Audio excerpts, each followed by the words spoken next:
delicious hits. Are we ready for our next stand-up comic?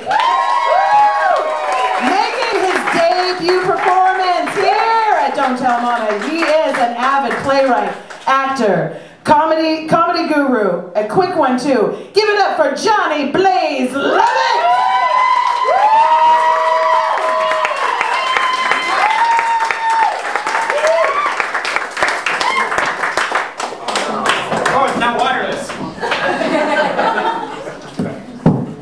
There we go. Hi, yes, thank you. My name is, in fact, Johnny Blaze Leavitt. Born with it from very interesting parents who wanted me to be a superhero, an American gladiator, the Jewish Method Man.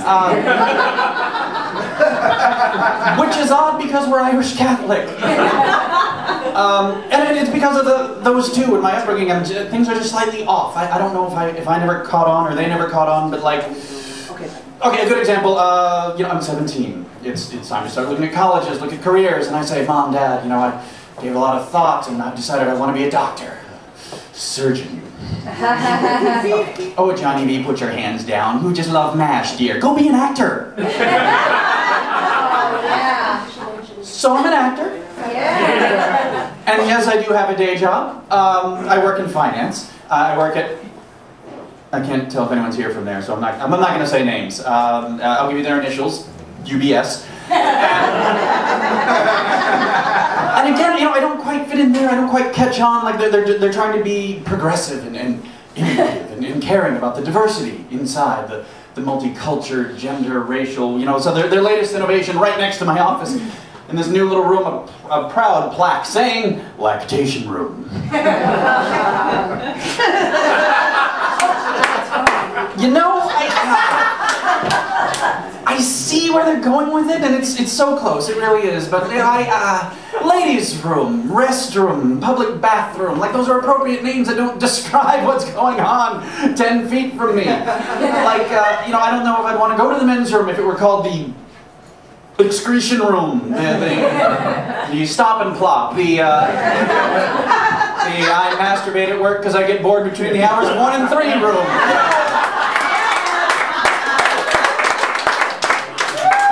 I do see where they're going with it. You know, they're a finance firm. They should invest a little in some thinking, some marketing. You know, call it something like the pump room, the milk bar, you know, the nutrients room. I don't know. See, then people think it's the cafeteria, and everyone will just line up stuffing ones under the door. Going, why doesn't the vending machine work today? I'm pretty sure that's how porn starts. So, you know, Johnny, you're an actor. Why don't you pick a day job that's a bit more conducive to your acting career? And that's a very good question. I can understand that, having just asked that recently myself.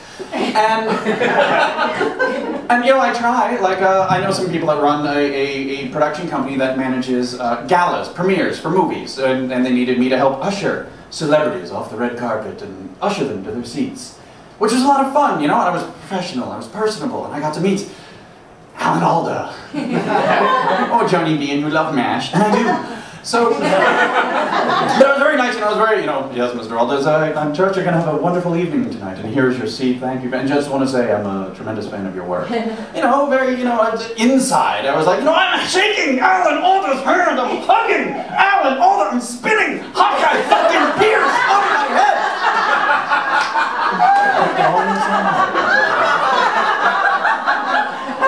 And they were like, well, you're very good, you know, would you think of doing this, you know, for a career? Ooh. You know, it's a big pay cut, there's my benefits, I don't really miss that lactation room. You know, but it might be fun, you know, talking with celebrities and getting to know them and chatting with them, escorting them, yeah, it might be kind of cool. Johnny Blaze, professional escorts. But you know, I do have a theater company, I work with them, so I do have an artistic outlet, and they're a great bunch, a wonderful bunch. We write everything internally, we're innovative, we're progressive, we're too cheap to pay for scripts. So everything is written by my best friends, and you know, watching a show written by your best friends, it's a bit like watching Paris Hilton take an SAT test. And all it's like, ooh, over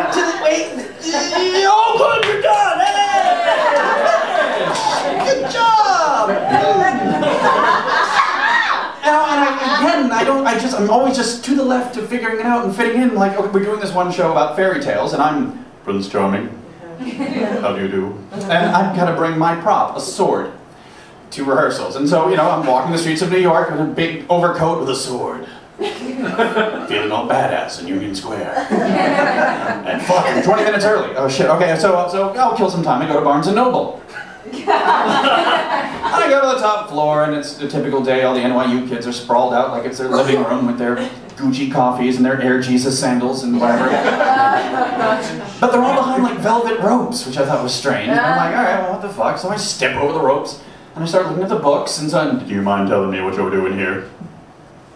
Well, there's this big man in this blue blazer, a little earpiece, just all of a sudden in my face. And, I'm not confrontational. I'm not a violent person, and I'll kill anyone who says otherwise. But, I return fire when fired upon, so I summon up my favorite form of self-defense. Sarcasm. And I just start, looking at this guy, well, I'm here to buy a book, and I thought you might have a few, so I'll get back to that. You're not allowed back here, sir. Well, I tried calling the books to me, but it didn't exactly, And nothing, not a smile, not a wink, Well, don't you realize this is a secure area for our celebrity guest author this evening? Secure area, that's brilliant. I think that's great. Just little velvet ropes, and it's suddenly a secure area, like little strings of velvet making this impenetrable Star Trek force field that you just can't get through. Like I'm wearing velvet tonight because I want to feel invincible and bulletproof. We're gonna give it to the troops soon enough too. Over at my fellow Americans, the war in Iraq has been resolved. The conflict is not over so much as it has been sectioned off.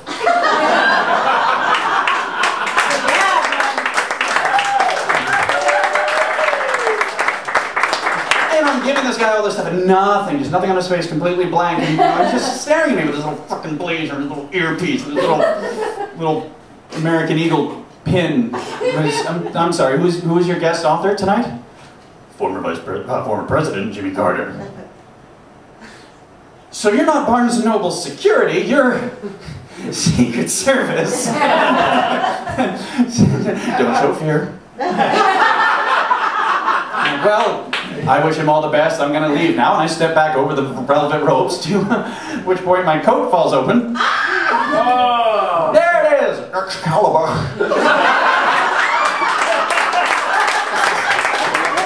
This gold-hilted, two-broadsword, stone, jewel-encrusted, handled... Well, now we need to talk. Oh, no, it's not, I'm an actor, it's a show, here's my equity card, my business card, a card from my mother saying I'm a very nice boy.